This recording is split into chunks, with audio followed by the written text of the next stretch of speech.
All right, guys, welcome back to Real Estate Masterclass of Core Inspection Group. We got to welcome back our guest, Hvostal, again. He is the team lead of the Hvostal Group, also a real estate investor, and he is with Compass, man. Hey, thanks so much for joining us, man. Thanks, Appreciate you coming back to the show. Yeah, no, thanks for having me. Yeah. All right, guys, we're going to get right to it today. We're going to talk about the 5 mistakes that people make before selling a home.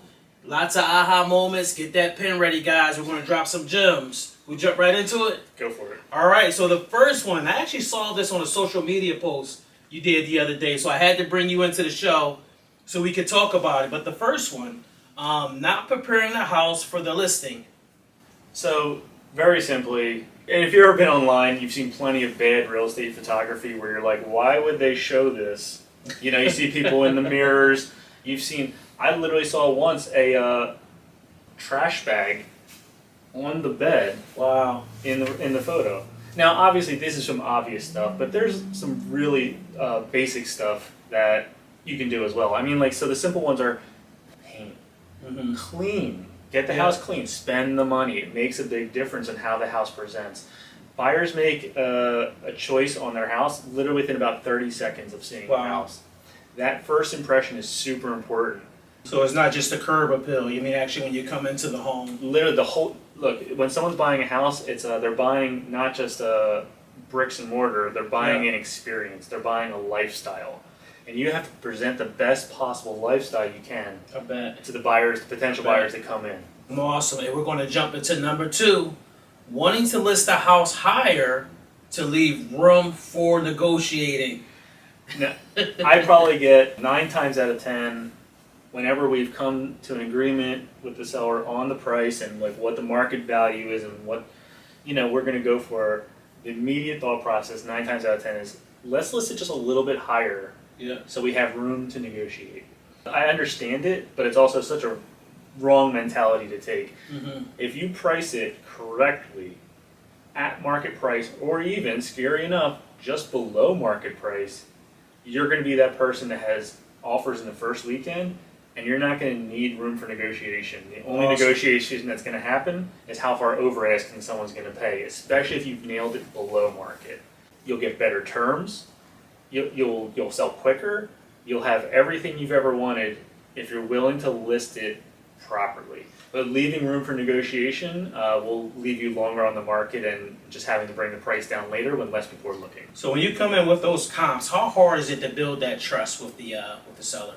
Yeah, well, you wouldn't be there if you didn't build some trust already. Yeah. Right. So, but also, you always have to appreciate that this is their house and their largest asset, and they want to get the most for it. They've invested their time, they've invested their money, and I always appreciate that. We don't want them to feel like they've left money on the table when the transaction is done.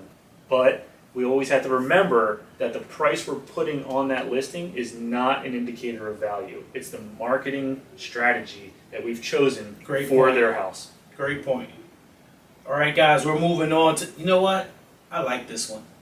We're moving on to number 3, guys. Skipping a pre-inspection of the house. I love this one. Let's go. Yeah. I mean, I'm sure you'll give your points on this as well, but I personally am a big fan of having the house inspected before we ever hit the market. Absolutely. There are 2 times to get an inspection done and to learn about what's wrong with the house. You can do it yourself, and you can figure out the things that should be corrected and make your house more appealing to the buyer. And by the way, when I see a listing that has had an inspection and then had items corrected from that inspection, that doesn't scare me as a buyer's agent. That says I have a very proactive seller who takes care of their house. Yeah. So it's not a negative. Yeah. The other time you can learn about it is when the buyer gets to tell you what's wrong with your house. Kind of puts the buyer in the driver's seat, right? 100%. Leverage for them to negotiate with you on the price that you agreed to, credits that they want, repairs that they need. Way better for you as the seller to just get the inspection done, invest in your house, $700 to $1,000, what amount of inspections you choose. Find out the things that are going to come up as negotiable items, and get them out of the way now. There you go. So guys, I'm not going to stand up and talk about this one for too long. You guys didn't hear it from Core Inspection Group. You heard it from one of our industry leaders. Hey man, you know I just want to take a deep dive into this one, but we won't, guys. We're gonna jump back into to number 4. All really solid points. Wanting to be present at the house for showings. So you don't want the homeowner to be there? I can't say anything will kill a showing faster than the seller actually wanting to be present for the showings. The buyers have to feel comfortable. They have to be comfortable. I have to be able to talk to the buyers. They're going to have comments, and they're not going to be able to have any of that conversation with the seller there. It's incredibly awkward. Yes. If you're thinking it's not a big deal, I'll just be in the living room while you walk through the house, it doesn't matter. The sellers cannot be there for their showings. There you go. It will keep your house in the market longer. I know it's inconvenient. You have to leave your house all the time. Selling your house is inconvenient. Make the sacrifice. You'll have a much better experience in the sale process. And if you really struggle with it that much, the mentality, think about this. What if you were the buyer and the seller was there? How would you feel? And if you just trust me, and if you can't get past that, then just listen to the words, don't be there. There you go, guys. All right, drum roll, please, guys. We're going to jump into number 5. Not making the house as available as possible because it's an inconvenience. Kind of a segue from the last one. A little bit of a segue. Yep. Not everyone wants to leave the house, and so they don't make it as available. A lot of people nowadays, a bigger one, I work from home. How am I supposed to just leave the house? I work from home. I have an office, and I can't make it available during weekdays, and I only want to show it on the weekends. Not making your house as available as possible is a great way to just build days on market, have it sit longer and longer. People are going to see it on the market for 30, 40, 50 days, but maybe it's only been available 8 of those days. Yeah. And so instead of saying 8 days on market, it says 50. And that's going to make people think, there must be something wrong with this house. Let's just skip this one. There's a reason it's not selling. And the reason is it's just not available to see. Selling your house isn't convenient.